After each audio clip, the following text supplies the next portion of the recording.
Բարև սիրելի ունկնդիրներ, Փառք որ մենք այսօր էլ կենթանի ենք, առողջ ենք եւ կարող ենք գալ Աստծո ոտքի մոտ եւ սուրել իր դասերը։ Մենք գիտենք, որ այս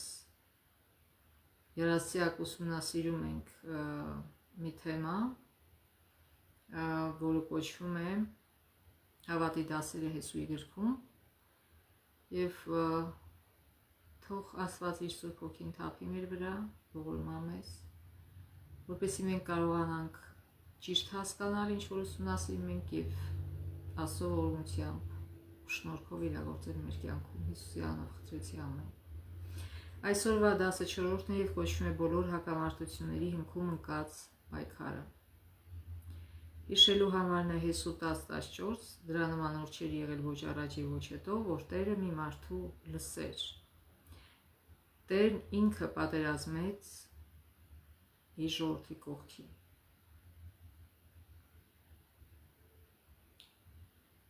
Ուրեմն կարդալով Հեսուի գիրքը մենք առերեսվում ենք Աստծո հրամանով, Աստծո անունով եւ Աստծո օգնությամբ իրականացվող նվաճողական ռազմական գործողությունների հետ։ Եվ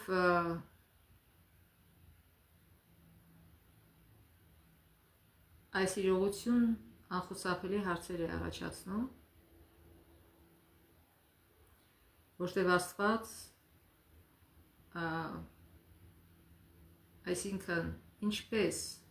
ինչպես է հնարավոր ռազմատենչ Աստծո կոչվածը համատեղել նրա սիրո բնավորության հետ։ Ուրեմն մենք այսօր կուսումնասիրենք եւ կտեսնենք ինչ է նշանակում այս ամեն ինչը։ Կարդանք Հեսու գրքի 5-րդ գլխի 13-ից 15 հավարներ։ Ուրեմն մենք գիտենք, որ իրենք Երիքովը, Հորդանանը հրաշքով անցան, Աստված բացեց ջրերը եւ ժողովուրդը Հորդանանը անցավ այն մյուս կողմը, որտեղ Երիքովն էր։ Երիքովի պատերը հաստ էին եւ այս մարդիկ չունեին համապատասխան, այսինքն հрьяաները չունեին համապատասխան գործիքներ եւ այլն ռազմավարական գործիքներ, որպեսզի կարողանան այդ պատերը ջարդել, շրել։ Եվ բնական է, որ Հեսուն ավեն չգիտեր ինչ ստրատեգիա իրականացնել եւ երևի աղոթում էր եւ այդ ժամանակ փնտրում էր Աստծո առաջնորդությունը։ Երբ այստեղ գրված է, երբ Հեսուն Երիքովում էր իր աչքերը բարձրացնելով տեսավ, որ ահա իր դիմաց մի մարդ էր կանել, ձեռքին էլ մի մերկ սուր, այսինքն պատյանից հանած սուր։ Հեսուն մոտեցավ նրան եւ ասաց. «Դու մեզանից ես, թե մեր թշնամիներից»։ Նա ասաց. «Ոչ, ես Տիրոջ զորավարն եմ եւ հիմա եկա»։ Հետաքրքիր է, որ չի պատասխանում ուղիղ Հեսուի հարցին։ Ուղղակի ասում է ոչ։ Ոչ ասում է ոչ ձեր կողմից եմ, ոչ նրանց կողմից, չի ասում։ Ուղղակի ասում է ոչ, ասում է, բայց ներկայացնում են, ասում է ես Տիրոջ զորավարն եմ եւ հիմա եկա։ Հեսուն Երեսնիվայր գետին ընկավ, երկրպագեց եւ ասաց նրան. «Ինչ է հրամայում իմ Տերն իր ծառային»։ Եվ Տիրոջ զորավարն ասաց Հեսուին. «Հանիր կոշիկներդ քո ոտքերից, որտեղ քո կանած տեղը սուրբ է»։ Եվ Հեսուն այդպես արեց։ Մենք հիշում ենք, երբ որ Աստված պետք է առաջադրանք տալ Մովսեսին, նա երևաց իրեն այդ վառվող թփի միջոցով եւ այս նույն խոսքերը ասեց։ Ասեց հանիր կոշիկներդ քո ոտքերից, որտեղ քո կանած տեղը սուրբ է։ Եվ հիմա Աստված եկել էր, որ առաջադրանք տա Հեսուին։ Եվ նրան էլ նույնը ասեց։ Այսպես այստեղը սուրբ է եւ դրանից հասկացավ եւ երկրպագեց, հասկացավ Հեսուն, որ դա Աստվածն է եւ երկրպագեց նրան։ Ուրեմն Իսրայելը հենց նոր էր հատել Հորդանանը եւ ոտրել թշնամու հողի վրա, նրանց առջեւ վեր էր խոյանում Երիքով ամրոցը, որի դարպասներն ամուր փակված էին։ Այս պահին ժողովուրդն անտեղյակ էր մարտական որևէ ռազմավարության վերաբերյալ։ առավել մտահոգիչն այն է, որ իսրայելացիները միայն պարսատիկներ, նիզակներ ու նետեր ունեին, որպեսզի կարողանային գրավել այս քաղաքը, որն ամրացված էր երկար պաշարմանը դիմակայելու համար։ Եվ ինչպես արդեն նշեցինք, այս այցելուն, որ այցելեց Հեսուին, նրա հարցին պատասխանեց ոչ։ Այցելուի պատասխանը ցույց է տալիս, որ նա չի կամենում ընդունել Հեսուի կողմից սահմանված կարգերը։ Այլ կերպ ասած, կարևորագույն հարցն այն չէ, թե արդյոք նա Հեսուի կողմից է, ավելի շուտ, ամենակարևոր հարցը սա է, արդյոք Հեսուն իր կողմից է։ Այսինքն Հեսուն Աստծո կողմից էր, Աստծո առաջնորդությամբ էր ղեկավարում, թե ոչ։ Թեև Տիրոջ զորավար արտահայտությունը եզակի է, եբրայերեն տեքստերում զորավար և զորք բառերի համակցությունը միշտ վերաբերվում է ռազմական ղեկավարին։ Սուրբ գրքում զորք բառը կարող է վերաբերվել զորքին, հրեշտակներին կամ երկնային մարմիններին։ Նախամարմնավորված Քրիստոսը Հեսուին երևում է ոչ միայն որպես դաշնակից, ոչ էլ նույնիսկ որպես Իսրայելի բանակի իսկական հրամանատար, այլ որպես հրեշտակների անտեսանելի, բայց իրական բանակի հրամանատար, որ ներգրավված է շատ ավելի մեծ պայքարի մեջ, քան Հեսուի բանակը քանանացիների հետ։ Հեսուի պատասխանը հստակ ցույց է տալիս, որ նա հասկանում է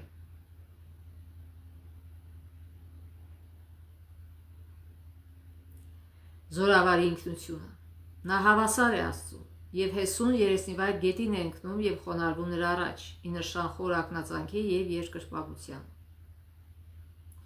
Հեսուն պատրաստ է ընդունել ռազմական արշավի համար գծված մարտական ռազմավարությունը, որը շատ ավելի մեծ պայքարի բաղկացուցիչ մասն է, որում ինքը զորությունների Աստվածն է ներգրավված։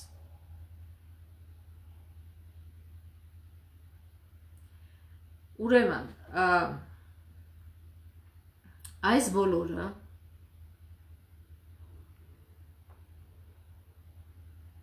արձագանքն է այն առաջին պատերազմին, որ սկսեց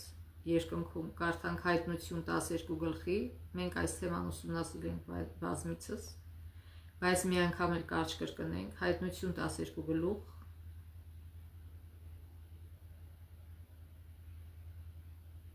7 համարից։ Եվ երկնքում պատերազմ եղավ։ Միքայելն ու իր հրեշտակների վիշապի դեմ պատերազմեցին։ Միքայելը մենք գիտենք, Միքայել նշանակում է Աստծու նման, այսինքն դա Քրիստոսն է։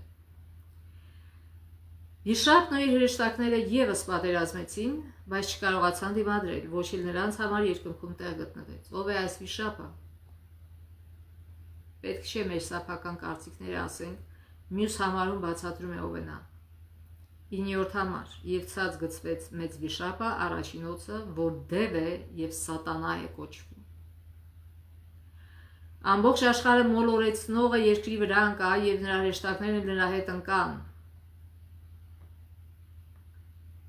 Այսինքն, այսպիսի պատերազմ ծագեց երկնքում, ով է սատանան, մենք բազմիցս ասել ենք, բայց մի անգամ էլ ասենք, կարդանք Եսայան և Եզեկիան բացատրում են, թե ով է սատանան։ Եսայա 12 գլուխ, նոկներեք, Եսայա 14 գլուխ 12 համարից։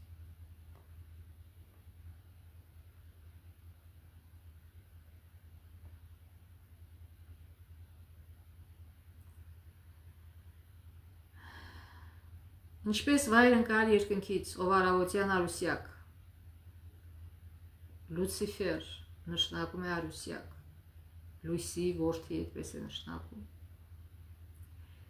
Սա անունն էր սատանայի մինչև նրա ընկնելը, մինչև նրա ապստամբելը Աստծո դեմ։ Եվ ասում է, ինչպես վայր ընկար երկնքից, ով առավոտյան արուսյակ, աշխարհույսի որդի գետնին տապալվեցիր, դու որ ստորացնում էիր ազգերին։ Ինքդ ասում էիր քո սրտում, երկինքը ելնեմ, իմ գահը կդնեմ Աստծո աստղերից էլ վեր։ կնստեմ Աստվածների ժողովի լեռան վրա, հյուսիսային ծայրամասում, կբարձրանամ ամպերի գագաթին, կնմանվեմ ամենաբարձրյալին։ Այսքան սա էր նպատակը այս էակի, բայց ինքը ստեղծված էակ էր, եթե հիմա կարդանք Եզեկիելի գրքից 28 համար, 11 համարից, մենք կտեսնենք ավելի շատ մանրամասը կիմանանք և կտեսնենք ով էր Արուսյակը։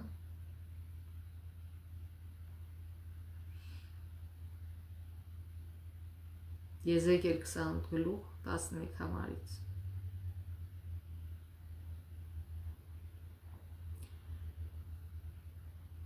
Դու, այսպես է ասում Տեր Աստված, դու կատարելության կնիքներ, լիիմացությամբ և կատարյալ գեղեցկությամբ, Եդեմում Աստծո պարտեզում էր քո ծածկոցներին, բոլոր պատվական քարեր սարդիոն, տպազիոն, ադամանդ, ոսկեքար, եղանգաքար ու հասպիս, շափյուղակ, կարկեհան, զմրուխտ և ոսկի գործված քեզ համար։ Այսինքն ռուսերեն թարգմանության մեջ ասում է պատրաստված քեզ համար քո ստեղծման օրը։ Եվ այստեղից մենք հասկանում ենք, որ Աստված պլանավորել է ստեղծել է մի արարածի, որը ամենակատարյալն էր, և նույնիսկ հագուստ էր նրան պատրաստել, որը զարդարված էր բազմաթիվ թանկագին քարերով։ Քո թմբուկների և քո պարզ ասում է Եդեմում, քո թմբուկների և քո սրինգների գործը քո ստեղծման օրը պատրաստվեց քեզ համար, դու օծված էիր պահապանքերով բեի նման, և ես քեզ այդպիսին կարգեցի։ Աստծո սուրբ սարի վրա էր հրեքարերի մեջ էր քայլում։ Ուրեմն ասում է պահապանքերով բե, ես քեզ ստեղծել եմ և օծել եմ պահապանքերով բե։ Մենք չգիտենք ինչ էր պահպանում այս հրեշտակը, Աստված պահպանության կարիք չունի, նա ամենակարող է, միգուցե կարգոկանոնը պիտի պահպաներ, միգուցե ես չգիտեմ ինչ պիտի պահպաներ այս հրեշտակը, բայց ինքը շատ կարևոր ամենաբարձր պաշտոններ զբաղեցնում երկնքում, որ հենց Աստծո ներկայությամբ էր կանգնած։ Ասում է դու քո ստեղծման օրից կատարյալ էիր քո ճանապարհներում, մինչև որ քեզանում անիրավություն գտնվեց, կրավորական ձևով գտնվեց, ոչ մի պատճառ չկար այդ անիրավությանը գտնվելուն, բայց գտնվեց։ Պատճառին չէր, քո առևտրի արատության պատճառով քո ներսը բռնությամբ լցվեց, և դու մեղանչեցիր։ Այն ժամանակ ոչ փող կար, երկնքում ինչ առևտուր Աստծո բնակավայրում։ Այսինքն առևտուրը կայանում էր ինչում։ Մենք կարդացինք Եսայի մեջ, որ ասում է դու որոշեցիր Աստծուն հավասարվել, Աստծո լեռան վրա նստել, այսինքն քեզ համար հերիք չէր քո պաշտոնը, դու ուզեցիր Աստված դառնալ։ Իհարկե դա ծիծաղելի է, որտև ստեղծվածը չի կարող ստեղծիչ դառնալ, բայց ինչ է ասում այստեղ, ասում է քո գեղեցկության պատճառով գոռոզացար։ Ասում է և ես քեզ որպես պիղծ հեռացրի Աստծո ցարից և քեզ ոչնչացրի ով պահապանքերով բե քեզ արտաքսեցի հրեք հարերի միջից։ Սիրտդ քո գեղեցկության պատճառով գոռոզացավ, քո պայծառության պատճառով դու ապականեցիր քո իմաստությունը։ Ուրիշ թարգմանություն ասում է քո փառամոլության պատճառով, այսինքն փառամոլությունը միշտ էլ ապականում է մեր իմաստությունը։ Ես քեզ գետին գցեցի, թագավորների առաջ քեզ ինձ տեսարան սարքեցի, որ ինձ աչքերը սևեռեն քեզ վրա։ Քո անօրենությունների շատությամբ, քո անիրավ առևտրով պղծեցիր քո սրբարանները։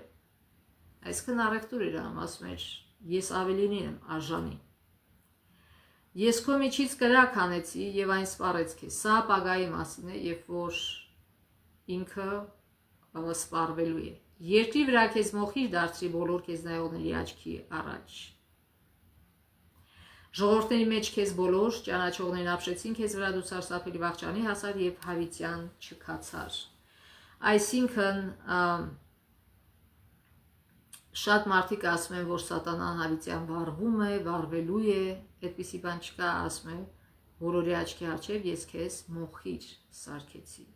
Եվ շատերն էլ ներկայացնում, թե սատանան դժոխքի տիրակալն է, այդպիսի բան գոյություն չունի։ Սատանան հիմա գործում է այստեղ երկրի համոզելով մարդկանց հետևել իր կանոններին։ Եվ այստեղ բարձ ասում է, որ մոխիր է դառնալու սատանան, սա ապագայի մասին է։ Ասում է բոլորը ապշեցին, երբ որ տեսան քո վախճանը։ Եվ ասում է դու հավիտյան չքացար, ոչ թե հավիտյան կվառվես կրակների մեջ, ոչ, ասում է դու հավիտյան չքացար։ Եվ Դանիելի մեջ էլ հրեշտակը գալիս է եւ ասում է Դանիելին, որ քո աղոթքը լսվել է, եւ ասում է, որ ես 21 օր պայքարեցի թագավորի հետ, այսքան ինչպես պայքարեց, չէր ստիպում, համոզում էր, որ այդ թագավորը Աստծո կամքը կատարեր։ Եվ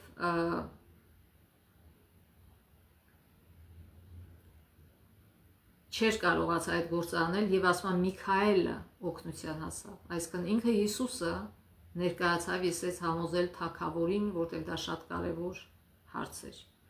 Ուրեմն Աստված եզերքը բնակեցրեց պատասխանատվության կոչտված արարածներով, որոնց տվեց ազատ կամք, որպես սիրելու հնարավորության նախապայման։ Դու չես կարող ոչ գնել, ոչ ստիպել մարդուն, ոչ ստիպել մարդուն քեզ սիրել, ոչ էլ գնել իր սերը։ Դա արդեն սեր չի։ Դա արդեն առևտուր է։ Սերը ուրիշ բան է։ Սերը ինչի ես քեզ, դու ինձ եւ այլն, դա առևտուր է։ Սերը այլ բան է։ Նրանք կարող են ընտրություն կատարել գործելու Աստծո կամքի համաձայն կամ դրան հակառակ։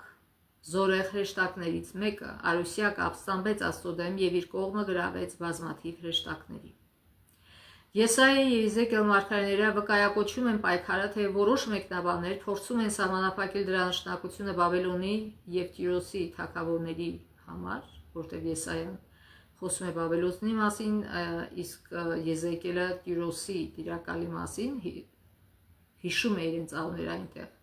Սակայն աստվածաշրջան տեքստում կան հստակ ցուցիչներ, որոնք մատնատնշում են տրանսցենդենտ, գերբնական իրականություն։ Ներկայացված է, որ Բաբելոնի թագավորը որպես թե եղել է երկնքում Աստծո գահի մոտ, դա հնարավոր չէ։ Եվ Տիրոսի այսքան Բաբելոնի թագավորը չի եղել Աստծո մոտ երկնքում։ Իսկ Տիրոսի թագավորի մասին ասվում է, թե բնակվում էր Եդեմում որպես պահապան Աստծո սուրբ սարի վրա։ Ուրեմն սրանք սիմվոլ էին, ընդհանրապես խորհրդանիշ էին սատանայի այս թագավորները։ Սրանցից ոչ մեկը ճիշտ չէ Բաբելոնի եւ Տիրոսի թագավորների վերաբերյալ։ Նրանք չեն եղել Աստծո ներկայության մեջ։ Չի կարելի նաեւ երկրային թագավորների մասին ասել, որ նրանք անարատ էին եւ կատարելության կնիկ։ Իսկ Արուսիակի մասին ասում են դու կատարելության կնիկ ես։ Հետևաբար այս կերպարները նշանակում են ավելին, քան ուղղակի Բաբելոնի եւ Տիրոսի թագավորությունները։ Ուրեմն Բաբելոնի թագավորը դառնում է ապստամբության, ինքնաբավության եւ հպարտության խորհրդանիշ։ Օրինակ, նույնն էլ Տիրոսի իշխանի վերաբերյալ է, որտեղ իշխանը ակտիվ լինելով երկրային ոլորտում դառնում է թագավորի խորհրդանիշ, որ գործում է երկնային ոլորտում։ Եվ Դանիել 10:12-14 համարները ցույց են տալիս, որ այս ապստամբ երկնային էակները խոչընդոտում են երկրի վրա Աստծո ծրագրերի իրականացմանը։ Որն է Աստծո ծրագիրը։ Այն օրվանից, երբ որ Ադամն ու Եվան ընկան, Աստված ծրագրեց փրկել իրենց եւ իհարկե իրագործեց այդ ծրագիրը։ Հիսուսը եկավ եւ խաչվեց։ Այսինքն Աստված ոչ միայն մեր արարիչն է, այլ նաեւ մեր փրկագնողը։ Ինքը փրկագնեց թե երկիրը, թե մեզ, իր կողմից ստեղծված զավակներին։ Երկնքի ու երկրի միջև այս կապի լույսի ներքո է, որ մենք պետք է հասկանանք Աստծո հասկանանք ինչու Աստված թույլ տալիս պատերազմներ։ Մենք պետք է ընկալենք դրանք որպես Աստծո եւ սատանայի, ինչպես նաեւ բարու եւ չարի միջև մեծ պայքարի երկրային դրսևորումներ, որոնք ի վերջո նպատակ ունեն վերականելու Աստծո արդարություն ու սերն ընկած աշխարհում։ Ուրեմն Աստված ստեղծել է այս երկիրը դրել է իր կանոնները, ոչ միայն երկիրը, ամբողջ տիեզերքը, դրել է իր կանոնները, այն պատկանում է իրեն, որտեղ ինքն է ստեղծել եւ նաեւ հետո փրկագնել է։ Մենք ընդամենը ժամանակավոր մեզ իրավունք է տրվել ապրել այս երկրի վրա։ Մենք ժամանակավոր տուրիստներ ենք։ Եվ գիտեք, սա կարելի է նմանացնել մի բանի, եւ Աստված պարզ է, որ իրեն է պատկանում եւ ինքը ուզում է, որ մենք իր կանոններով ապրենք, որտեղ իր կանոններն են, որ մեզ երջանիկ են սարքում, իր կանոններն են, որ բարեկեցություն են ապահովում մարդկանց, եւ սատանայի կանոնները հակառակ, դժբախտություն են սերմանում ողջ մարդկության մեջ։ Գիտեք, կարող ենք համեմատություն բերել, երբ որ մարդը տուն չունի եւ պիտի տուն վարձի, որ ապրի, եւ կոնտրակտ է կապում, համաձայնագիր է կապում տանտիրոջ հետ, որտեղ տանտերը նշում է բոլոր կանոնները։ Այսինքն կարող է լինել, որ դու իրավունք չունես ծխելու այդ տան մեջ, կամ իրավունք չունես դրա կողքը ծխելու եւ անհանգստացնելու խով հավերան, այսինքն տարբեր կանոններ, որ պիտի պահի, պայմաններ են այդ համաձայնագրի մեջ կամ պայմանագրի մեջ։ Եվ այս մարդը գալիս է ապրում է, եւ եթե չպահի այդ կանոնները, եթե խախտի կոպիտ ձևով, ինչ է պատահում։ Տերը գալիս ասում է կներես, դու խախտել ես պայմանագրի կանոնները, երբ որ պայմանագիր են կապում, այնտեղ կետ կա, որ ասում է ինչ պատճառով կարող է խզվել պայմանագիրը։ Եվ ասում է, որ ես խզում եմ պայմանագիրը քո հետ, որտեղ դու չես ապրել իմ գրած կանոններով այդտեղ, սա իմ տունն է։ Բայց երբ որ մարդ ունեն մեր սեփական տուն եւ ոչ մի պայմանագիր ոչ մեկի հետ կապված չի, այլ ինքն է տերը այդ տան, իհարկե ինքը ապրում է իր կանոններով։ Հիմա նույնը գալիս է Աստծուն, ամբողջ տիեզերքը, մեր երկիրը պատկանում է Աստծուն։ Եվ Աստված է որոշում, թե մենք ինչ կանոններով պիտի ապրենք։ Եվ իմիջայլոց իր որոշումը ի բարի է մեզ, մեր բարիքի համար է, այլ ոչ թե չարիքի։ Սատանան հակառակն է ներկայացնում, որ Աստծո որոշումները մեր չարիքի համար է, Աստծո կամքը, այլ ոչ թե բարիքի։ Նա խաբում է, ուղղակի խաբում է մարդկանց։ Եվ հիմա Աստված պատերազմի մեջ է իր իսկ ստեղծած արարածի հետ, ով այնքան գոռոզացավ, այնքան փառամոլ դարձավ, որ կուրացավ, ոչ թե ֆիզիկապես, այլ հոգեպես կուրացավ, եւ կարծեց, որ ինքը կարող է լինել Աստված։ Եվ փորձեց սևացնել Աստծուն, եւ հիմա պատերազմ է գնում Աստծո եւ այդ մարդու միջեւ, այսինքն այդ արարածի միջեւ։ Եվ իհարկե այս բոլոր պատերազմները, որ տեղի են ունենում, ինչու Աստված, սիրող Աստված ասեց Իսրայել ժողովրդին, որ պետք է ոչնչացվի այդ ազգը։ Ոչ թե նրա համար, որ Իսրայելը ավելի լավն էր, քան թե նրանք, ոչ։ Ուղղակի այդ ազգը արդեն հասել էր իր անօրինության գագաթնակետին։ Այսինքն, ինչպես Սոդոմն ու Գոմորը։ Սոդոմն ու Գոմորը հասել էր իր անօրինության գագաթնակետին, չուզեցին դարձի գալապ աշխարհել, Աստված ժամանակ տվեց, Ղովտը վկայեց իրենց այդ մասին, բայց նրանք չուզեցին, եւ իհարկե այս երկիրը պատկանում է Աստծուն, եւ Աստված որոշեց փչացնել իրենց, ոչնչացնել, որպեսզի այդ ամբողջ արատը չտարածվի մնացածների վրա, եւ հետո Աստված ստիպված չլինի նորից նոր ջրհեղեղ անել եւ բոլորին ոչնչացնել։ Ինչպես հին ժամանակ բոլորը վարակվեցին այդ ախտով, մեղքով, եւ միայն Նոյն էր իր ընտանիքով, որ մաքուր մնաց։ Այսինքն Աստված վարում է իր պատերազմը, որպեսզի փրկագնի, մինչև վերջ փրկագնի այս երկիրը, փրկագնի մեղքից, եւ ով որ կարճում է մեղքից եւ սատանայից, ինքն էլ կկործանվի մեղքի եւ սատանայի հետ միասին, որտեղ այդ կրակը, որ պիտի ոչնչացնի սատանային, պատրաստված է, Աստվածաշունչը պատրաստված է միայն սատանայի եւ իր հրեշտակների համար, բայց ոչ թե մարդկանց համար։ Բայց այն մարդիկ, ովքեր կարճում են եւ շարունակում են ապրել սատանայի կանոններով, կվարվեն եւ կվերանան սատանայի հետ, մոխիր կդառնան, ինչպես գրված էր Եզեկիել գրքում։ Եվ այս առումով արդեն հասկանալի է, ինչու Աստված այդ հրահանգը տվեց, որ այս ժողովուրդը վերածվի։ Անցած անգամ մենք ասեցինք, որ նրանք հնարավորություն ունեին դեռևս ապաշխարելու եւ փրկվելու, ինչպես Ռախաբը ապաշխարեց փրկվեց, ինչպես Գաբավոնացիները,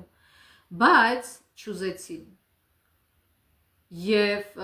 այսինքն պայմանագրի կետերը խախտեցին եւ Աստված խզեց պայմանագիրը։ Եթե Աստված նույնիսկ շարունակեր, տեսեք, արդեն երբ որ Եգիպտոսից դուրս եկան հրեաները, արդեն իրենց ժամանակից կլրացել էր, արդեն իրանք անօրինության գագաթնակետին էին ասել։ Բայց Աստված եւս գումարեց, եւս 40 տարի իրենց հնարավորություն տվեց, որ իրանք դարձի գան, իրանք չուզեցին։ Եթե Աստված 100 տարի տար, 1000 տարի տար, միևնույն է իրանք էլ դարձի չէին գալու։ Կա մի կետ, որտեղ մարդ հասնում է եւ էլ հնարավոր չի այդ կետից, որ մարդը հետ գա դարձի գա, ինչպես Հուդան։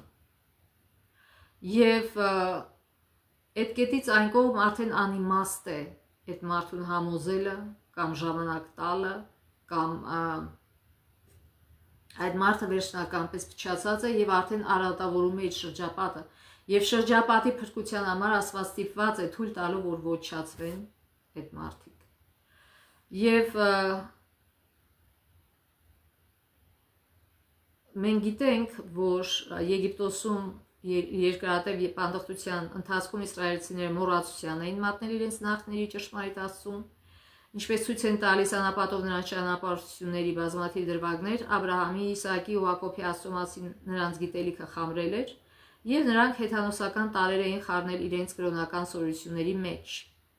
Եգիպտացիների բռնաճնշումների ներքո նրանք աղաղակեցին Տիրոջը, ճիշտ ժամանակին Տերը միջամտեց նրանց համար եւ ազատեց նրանց։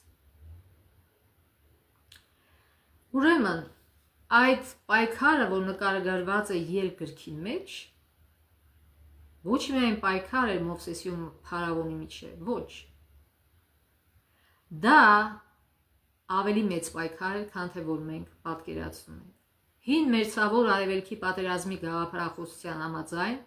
ժողովուրդների միջև հակամարտություններն ի վերջո համարվում էին համապատասխան Աստծո կամ աստվածների միջև հակամարտություններ։ Այսինքն, երբ որ պատերազմը լինում էր, ամեն մի կողմը ուզում էր ապացուցեր, որ իր աստվածն է իսկական, իր աստվածն է ուժեղ։ Տեսեք, մենք հաղթեցինք, ուրեմն մեր աստվածը ուժեղ է։ Եվ երբ որ Կարմիր ծովի առաջ կանած էին, ինչ ասեց, այդ երբ որ տեսան ջրերը գալիս իրանց վրա, իրանք այսքան մինչև դա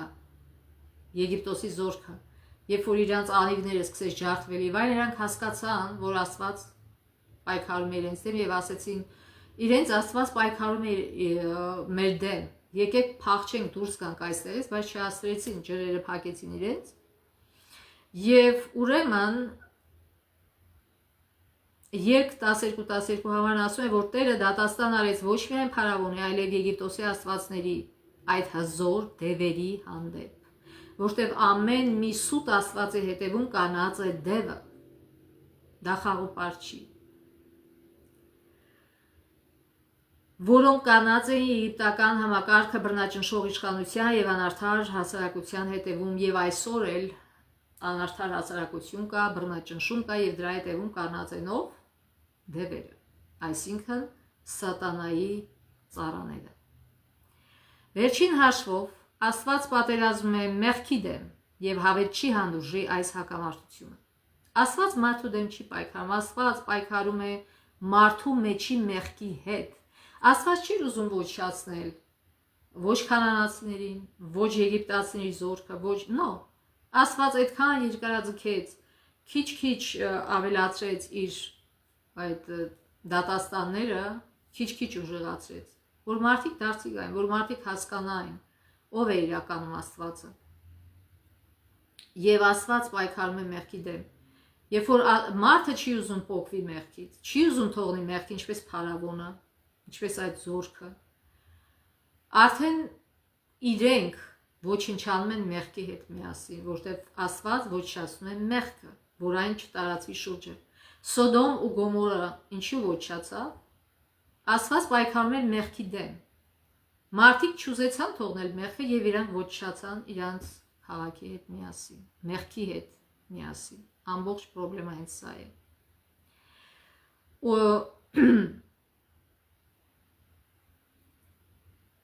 Բոլոր ընկած հրեշտակները, ինչպես նաև այն մարդիկ, որ իրենց միանշանակ ու անդառնալիորեն նույնացրել են մեղքի հետ, կկործանվեն։ Այս լույսի ներքո երկրի բնակիչների դեմ կռիվները պետք է ընկալվեն որպես այս հակամարտության ավելի վաղ փուլ, որը կհասնի իր գագաթնակետին խաչի վրա եւ իր ավարտին վերջնական դատաստանի ժամանակ, երբ Աստծո արդարությունն ու սիրո բնավորությունը կարդարացվեն։ Նորից վերադառնանք այդ պայմանագրին, ասենք թե պայմանագրում նշված է, որ մինչև ժամը երեկոյանից հետո պիտի ոչ մի աղմուկ ձեր տանից չլինի,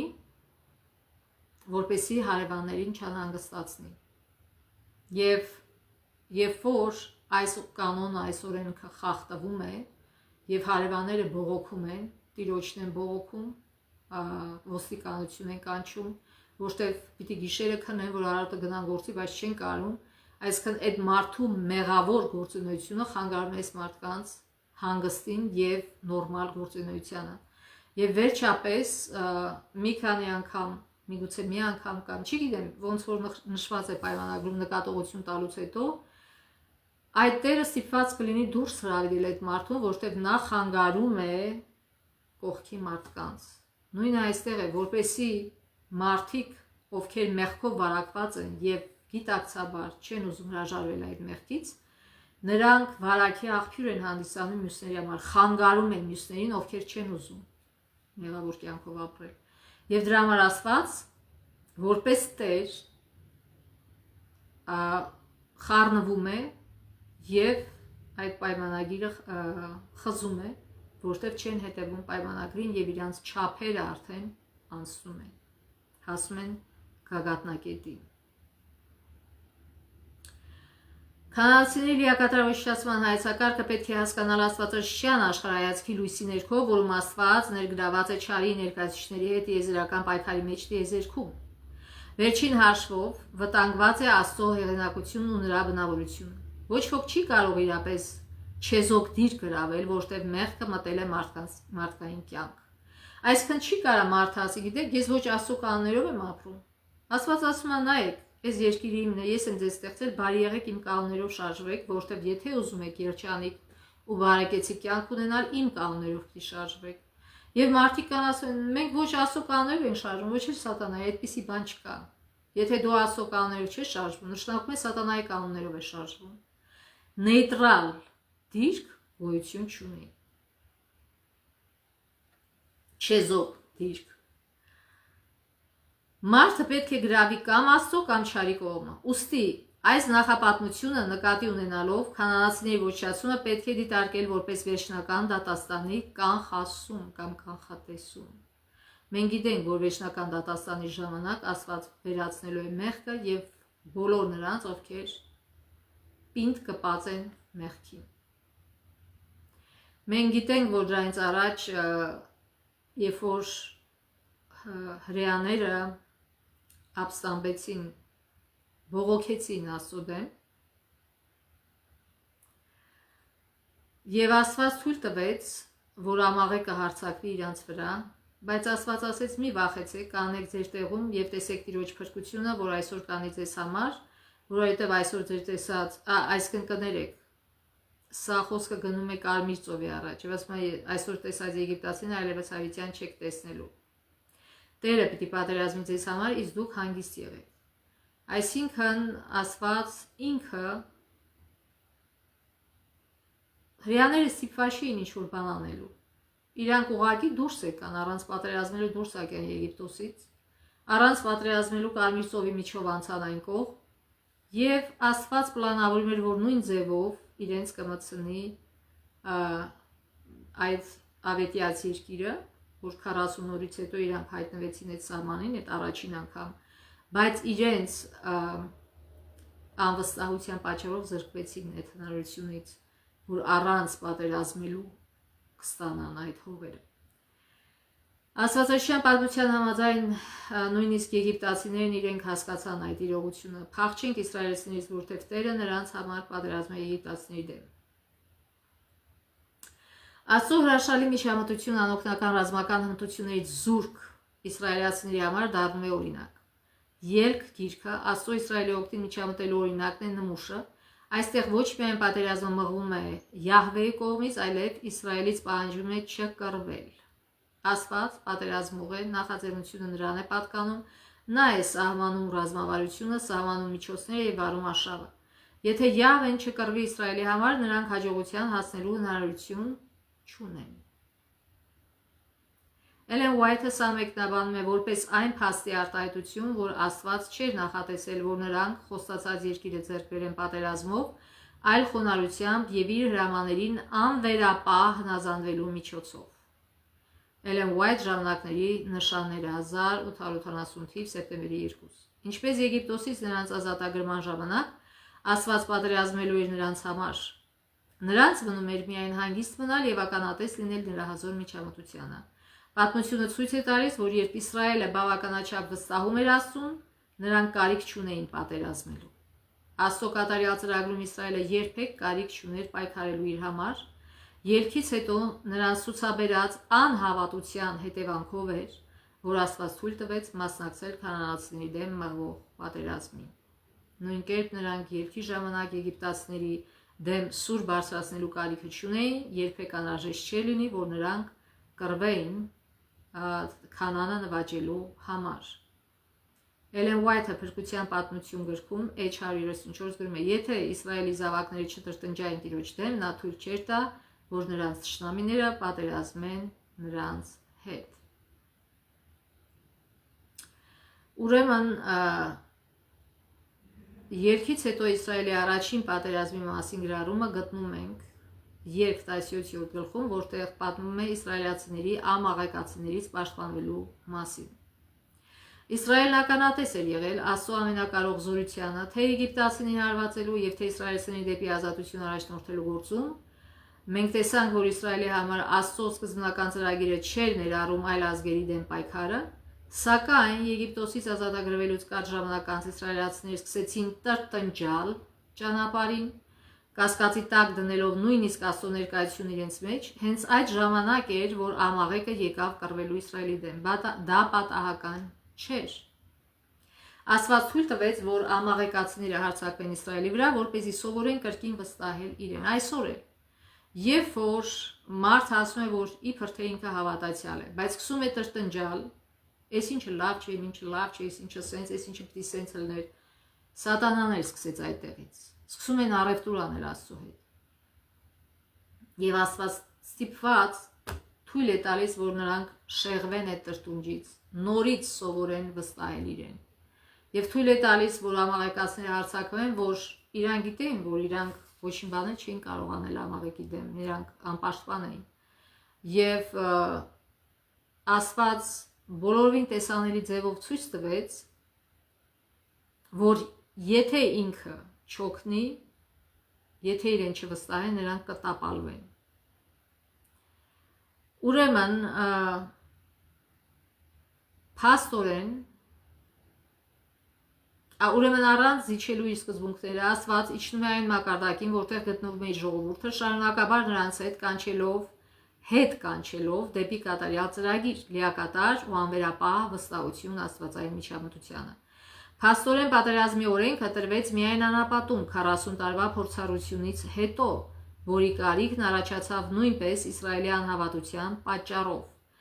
Նոր հանգամանքները պահանջում էին նոր ռազմավարություններ եւ միայն այդ ժամանակ էր, որ Աստված պահանջեց, որ Իսրայելը լիովին բնաջնջի քանանացիներին։ Բացի այն իրողությունից, որ պատերազմ Իսրայելի համար անհրաժեշտություն դարձավ, այն նաև Յահվեի հանդեպ նրանց հավատարմության փորձությունը եղավ։ Աստված չհրաժարվեց նրանցից, այլ թույլ տվեց ականատես լինել իր զորությանը, կատարյալ կախվածություն դրսևորելով իրենից։ Երբ որ մենք հասկանում ենք, որ մենք կատարելապես կախված ենք Աստծուց մեր ամեն ինչում, մեր կյանքի յուրաքանչյուր բնագավառում, այն ժամանակ մենք կտեսնենք Աստծո զարմանահրաշ գործողությունները, մեր կյանքում։ Ինչքան մենք տրտնջում ենք, ինչքան առևտուր ենք անում, այնքան ավելի ենք դժբախտացնում մեզ, այնքան ավելի ենք դժվարացնում մեր կյանքը, հիշենք սա։ Ինչքան ավելի փառաբանում ենք Աստծուն, ինչքան ավելի շնորհակալություն ենք հայտնում իրեն իր տված բարիքների համար, այնքան ավելի հեշտացնում ենք մեր կյանքը, որտեղ Աստված գործում է մեր մեջ եւ մեր միջև։ Իսրայելացիների մասնակցությունը վաճմանը պարզ է դառնում գրքի վերջում Հեսուի կատարած եզրակացությունից։ Այստեղ ասվում է, որ քանանացիները պատերազմել էին իսրայելացիների դեմ, Երիքովի պարիսպինիների փլուզուն աստվածային հրաշքի արդյունք էր, Իսրայելի ժողովուրդը պետք է ակտիվորեն ներգրավեր պայքարում եւ դիմակայեր քաղաքի բնակիչների համար դիմադրության։ Ուրեմն այդ ամալեկացիները, երբ որ հարձակվել էին, ինչ էր կատարում, Մովսեսը բարձրացնում էր իր ձեռքերը։ Երբ որ Մովսեսը բարձրացնում էր իր ձեռքերը, Իսրայելն էր հաղթում, երբ որ հոգնում էր ձեռքերը իջացնում էր, Ամաղեկն էր հաղթում։ Եվ վերջի վերջո իրենք հասկացան, որ Աստծո ձեռն է ամեն ինչ, որ միայն Աստծով իրենք կարող են հաղթանակ ունենալ առաջին իրենց մեղքերի վրա, որտեղ իրենց մեղքն էր, որ ստեղծում էր այս պարագաները իրենց կյանքում, իրենց տրտունջը, իրենց անհավատարմությունը, իրենց անհավատությունը Աստծո հանդեպ։ Երբ որ մեր կյանքում խնդիրներ են լինում, մի մեղադրեք Աստծուն, մեղադրեք ձեր անհավատությունը, ձեր տրտունջները, ձեր առևտուրը Աստծո հետ։ Սա է խնդրեմը, մեր մեղքերն են խնդրեմը, այլ ոչ թե Աստված։ Երիքովի պարիսպների փլուզումն աստվածային հրաշքի արդյունք էր։ Իսրայելի ժողովուրդը պետք է ակտիվորեն ներգրավեր պայքարում եւ դիմակայեր քաղաքի բնակիչների համար դիմադրության։ Այսինքն մենք գիտենք, որ Աստված ասեց 7 անգամ շրջեք այդ պարիսպների շուրջը, 7-րդ անգամ ուժեղ լուրացեք եւ պատերը կփլվեն։ Երբ որ դա արեցին, պատերը փլվեցին Երիքովի եւ իրենք կարողացան մտնել, բայց ստիպված էին իրենց ձեռքով ոչնչացնել այդ մարդկանց։ Իսկ եթե հենց սկզբից վստահեին Աստծուն, այն 40 օր անց Աստված ամեն ինչ իր ձեռքով կաներ, իրանք ստիպված չէին լինի պայքարել, էներգիա օգտագործել եւ այլն, եւ մարդկանց սպանել։ Իսրայելի մասնակցությունը զինված պայքարի միջոց դարձավ զարգացնելու անվերապահ վստահություն Եհովայի օգնության հանդեպ։ Սակայն Իսրայելին միշտ հիշեցվում էր, որ յուրաքանչյուր պայքարի արդյունքն ի վերջո Տիրոջ ձեռքում է, եւ միակ ճանապարհը, որով նրանք կարող են ազդել ռազմական հակամարտության ելքի վրա Տիրոջ խոստումների հանդեպ իրենց հավատի կամ անհավատության միջոցով է ընտրություն իրենց, նույնը վերաբերվում է մեզ։ Նաև նշենք, որ այս բոլորը չի վերաբերվում այսօրվա Իսրայելին, այս բոլորը այն հին Իսրայելի վերաբերյալ է, ոչ մի կապ չունի այսօրվա Իսրայելի հետ։ Եվ մեր մոտ էլ ընտրությունը նույնն է։ Արդյոք մենք ընտրում ենք վստահել Աստծուն, արդյոք մենք ընտրում ենք վստահել Աստծուն եւ ինչ է նշանակում վստահել Աստծուն, այսինքն կատարել իր կանոնները մեր կյանքում, շարժվել, ապրել, խաղալ իր կանոններով, այլ ոչ թե սատանայի կանոններով։ Մեր սեփական կանոնները դա սատանայի կանոններն են։ Հիշեք, մենք չունենք սեփական կանոններ, մենք մեղքին ծախված ենք մեր ծննդյան օրից, այդպես է ասում Աստվածաշունչը, ասում արդար չկա, մեկն էլ չկա։ Եվ նոր կտակարան ասում է մեր ծննդյան օրից մենք ծախված ենք մեղքին։ Եվ ուրեմն, եթե մենք չենք շարժվում Աստծո կանոններով, մենք շարժվում ենք մեղքի կանոններով, իսկ մեղքի կանոններում են պատկանում սատանային։ Այսինքն Աստված մեզ դեռ կյանք ունենք, հնարավորություն է տալի ընտրություն կատարելու։ Արդյոք մենք ուզում ենք Աստծո կանոններով շարժվել եւ վերջի վերջո հասնել իրական երջանկության եւ բարեկեցության, իրական, այլ ոչ թե ինքնաբավության, ինքնագոհության։ Շատերը շփոթում են ինքնագոհությունը երջանկության հետ, բայց ինքնագոհությունը բոլորին ուրիշ բան է, երջանկությունը բոլորին ուրիշ բան է։ Երբ որ մարդ ուխտ է կապում Աստծո հետ եւ հավատայում է մնում իրեն, վերջի վերջո նա հասկանում է, որ երջանկությունը կայանում է բարության մեջ, սիրո մեջ, մարդկանց օգնելու մեջ, այլ ոչ թե իրանց հետ կռիվ տալու մեջ, իրանց օժնելու մեջ է երջանկությունը կայանում, այլ ոչ թե իրենցից վրեժ լուծելու մեջ։ Եվ ամբողջ տիեզերքի կանոնը Աստծո սա է սեր։ Եվ Կորինթացիս 13-րդ գլուխը պարզ բացատրում է Պողոս առաքյալ, թե ինչ բան է սերը։ Ասում է սերը չի բողոքում, սերը չի տրտնջում, սերը չի ճվում, գոռում, չի ապացուցում իր ճշմարիտ լինելը եւ այլն եւ այլն։ Այսինքն կռիվ Դավիթ չի ստեղծում։ Եվ երբ որ կան մարդիկ, ովքեր սիրում են կռիվ Դավիթ ստեղծելը, վերջի վերջո Աստված ստիպված է միջամտելու եւ այդ մարդկանց ճամփան կտրելու։ Երբ տիեզերքում Աստծո իշխանության դեմ ապստամբություն ծագեց, կամ Աստված դադարելու է լինել այն, ինչ նա էապես էր, անփոփոխ եւ հավետ, եւ ամբողջ տիեզերքի ղեկավարությունը հանձներ իր ապստամբարարածներից մեկին, այսինքն Արուսյակին, կամ լինելու էր ամեն գոյության սուրբ, արդար, սիրող եւ ողորմած հայրը։ Աստվածաշունչը մեզ տեղեկացնում է երկրորդ պատկերը, եւ այս դեպքում չարի ուժերի եւ նրա իշխանության բախում անխուսափելի էր։ Աստված չասեց. լավ, ես հանձնում եմ քեզ տիրապետությունը, ոչ։ Աստված թույլ տվեց սատանային գործելու, բայց իր վերահսկողության ներքո։ Որտեղ իրականում Աստված է մեր Տերը, Աստված է թե մեր երկրի, թե ամբողջ տիեզերքի տիրակալը, եւ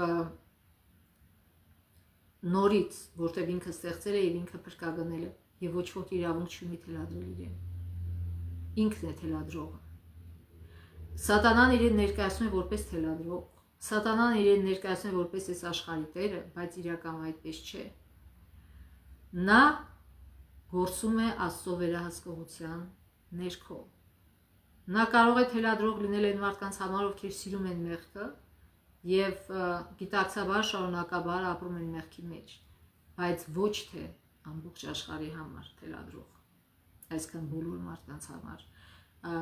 Աստվածաշունչը ասում է մենք ենք ընտրում մեր Տիրոջը։ Ասում չես կարող ծառայել երկու Տիրոջ, կամ Աստծուն պիտի Տեր ընտրես, կամ սատանային։ Եվ ով որ Տեր է ընտրում սատանային, նա է սատանայի թելադրանքները կատարում։ Եվ պետք է մարդ հասնի այն մակարդակին հասկանա, որ իր թշվառության, իր ողբերգության համար է այդ թելադրանքները կատարում, որ վերջի վերջո ոչ մի լավ բան դրանից դուրս չի գալ, այլ միայն ողբերգություն։ Եվ ցավոք շատ մարդիկ մինչև դա հասկանեն արդեն ուշ է լինում։ Եվ թող Աստված տա, որ մենք շուտ հասկանանք դա եւ ուխտ կապենք իրական Տիրոջ հետ այս երկրի եւ տիեզերքի, այլ ոչ թե զավթիչի հետ, ով իրեն ներկայացնում է Տեր, խաբում է։ Գիտեք, նորից այդ օրինակը բերենք, շատ մարդիկ խարդախություն են անում, տեսնում են, որ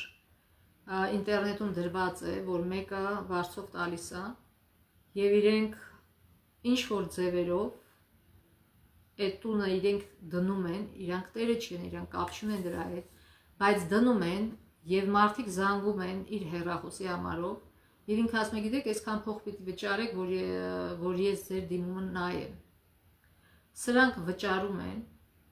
եւ ինքը այդպես խաբելով ահագին գումար է վաստակում։ Նույնպես գործում է սատանան։ Ինքը իրեն ներկայացնում է որպես Տեր, բայց իրականում ինքը Տեր չի։ Ինքը դավաճան է եւ արդեն դատապարտված է իր պատժի օրվան, իր մահապատժի օրվան, ուղղակի ինքը դեռ ազատության մեջ է եւ գործելու է այնքան ժամանակ, մինչեւ որ իր դատաստանի օրը գա։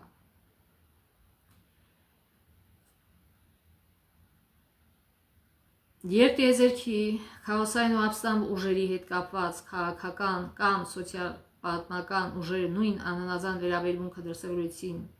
Աստծո հանդեպ, նա միջամտեց որպես տիեզերքի գերիշխան Տեր։ Աստծո որպես պատերազմողի դրդապատճառը դառնում է այն վերջնական հաղթանակի նախապատկերը, որն ի վերջո վերջ կդնի բարու եւ չարի միջև շարունակվող տիեզերական պայքարին։ Ավելին, Իսրայելի աստվածային պատերազմները ոչ միայն արտացոլում են տիեզերական պայքարը հայելու մեջ, այլև հանդիսանում են նույն պայքարի կարևոր ու անբաժանելի մաս, ակնկալելով Աստծո վերջին ժամանակի դատաստանը ներկա պատմության մեջ։ Ուրեմն նորից ասենք, որ սա հին Իսրայելի մասն է խոսքը գնում, ոչ թե այս հիմիկվա Իսրայելի։ Եվ ուրեմն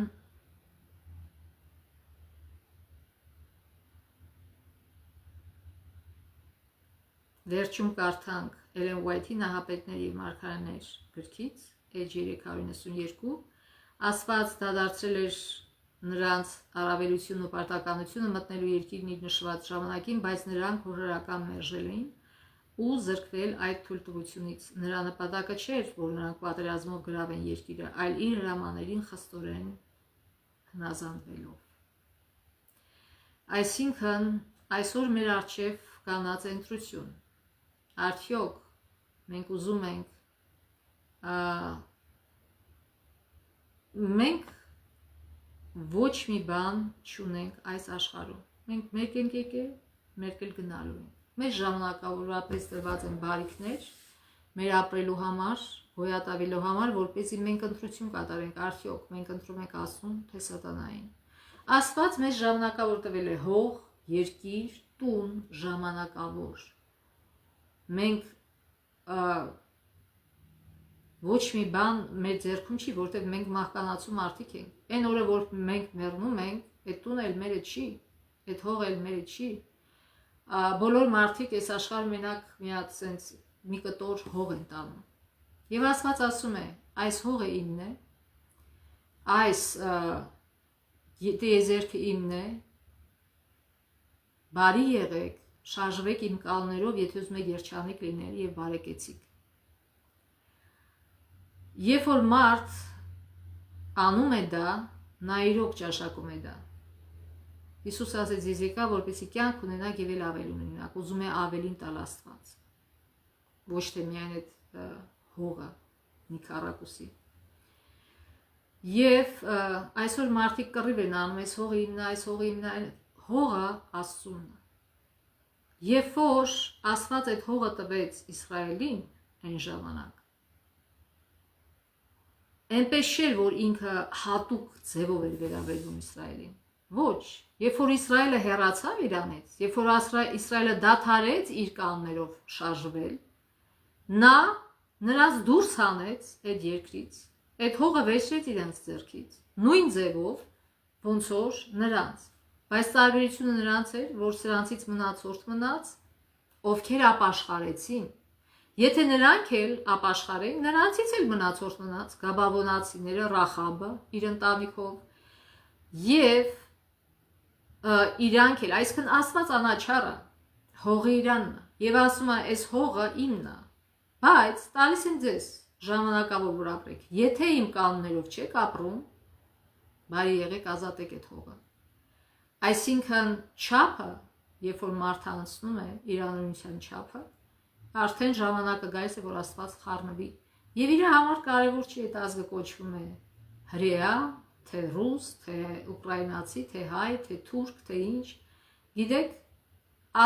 մենք պետք է ապրենք Աստծո կանոններով։ Եթե մենք ապրենք Աստծո կանոններով, Աստված կօրհնի մեզ։ Էլ ավելի կավելացնի այն ինչ որ պակասը։ Բայց երբ որ մենք հրաժարվում ենք ապրել Աստծո կանոններով, մենք զրկվում ենք այն ամենից էլ, ինչ որ Աստված մեզ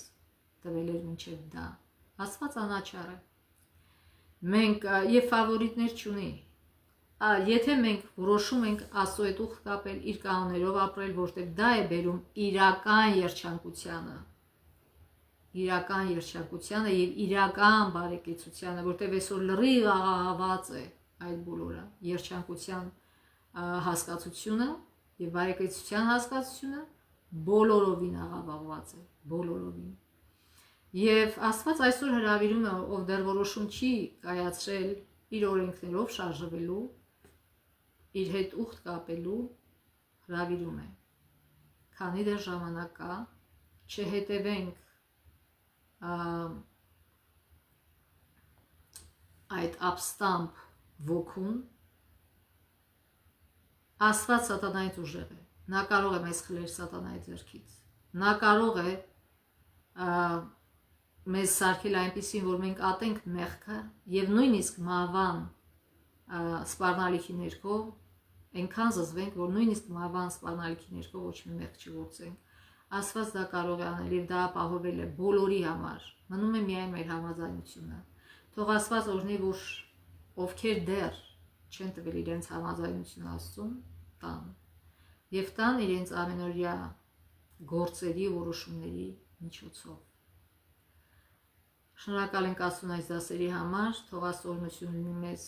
ամբողջ շաբաթվա ընթացքում գալիք Աստծո ողորմությամբ մինչև մյուս շաբաթ։